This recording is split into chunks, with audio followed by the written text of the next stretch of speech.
pension is the next looming crisis. According to new research, U.S. public pension funds lack an estimated $3.85 trillion they need to pay the retirement benefits of current and retired workers. In Chicago alone, unfunded pension liabilities equal 19 years of the city's taxes. Joining us right now to weigh in on that is Chris Hogan of the Ramsey Group. He is the author of the book, Retire Inspired. It's not an age, it's a financial number. Chris, great to see you. Thanks so much for joining us, sir. Well, thank you for having me. Well, I mean, considering those numbers, would you recommend investing in a pension? I mean, where is this going, given the short-handedness of the public pensions out there?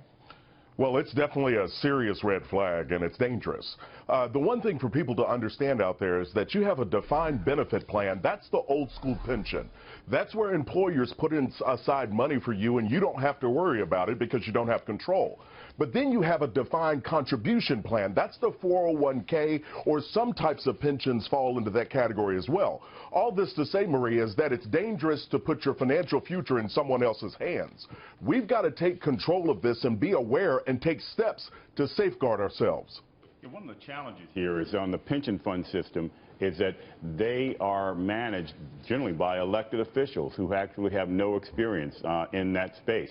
Look at the comptroller of the state of New York, or look at the comptroller of the city of New York.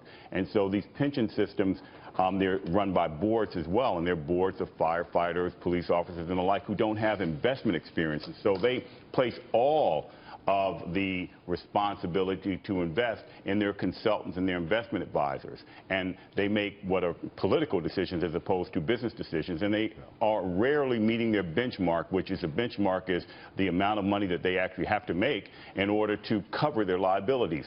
And almost every one of these systems around the country are under their benchmarks every year because they're making these very risk-averse investments with no real upside. And in a world of very low interest rates, it's even harder to meet those benchmarks because the returns that they're getting on these plans is very low. What I want to ask Chris is, the biggest pension of them all is Social Security. If you're a 30-year-old viewer out there or a 40-year-old viewer out there, can you count on the kinds of getting Social Security when you're 65 years old? And if not, what do you need to do right now to prepare for a world where it might not be there in full form? Well, I firmly believe, Social Security is a wild card. There's nothing guaranteed that says it's going to be there. A matter of fact, in my book, I call it the icing on the cake. And what I mean by that is for people to be prepared. If it's there, but I don't think you can count on it. And so being intentional and starting to utilize the Roth IRAs and IRA options, the investment vehicles out there are going to put you in a better situation than you hoping that the government's going to take care of you. Well, if it's not going to be there, then why do they make us pay into it? That's my issue. You know what? And it's just money. These politicians dilly-dally and pass the buck and won't fix Social Security. It's an easy fix. All you have to do is raise the retirement age slightly, change the benefit calculation. Why won't they do it, Hogan? Because they don't. Because again, it's the granny off the cliff. Because your political opponents run ads against you that you're pushing granny off the cliff. It's an easy thing to say during an election. Oh, that candidate took away your benefits. And the surprising thing is, one of the worst cities in the country in terms of the pension problem, where the unfunded pension liabilities in Chicago equal 19 years of city tax revenue. Wow. These are Democrats who run these cities.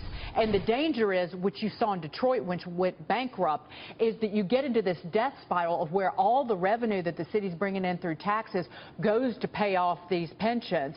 And then you raise taxes and you drive people away, and then your pool of revenue shrinks and shrinks and shrinks, and you end up with this city that looks like something on the moon. And you got a massive shortfall. These should be privatized. The pension systems should be privatized. The public pension systems should hire investment advisors and invest in private equity funds and hedge funds and the like, so that they can drive up returns on par with the market. Not one pension system in this country is competitive with any of the private equity funds that are top performers. You're right. That's a great point.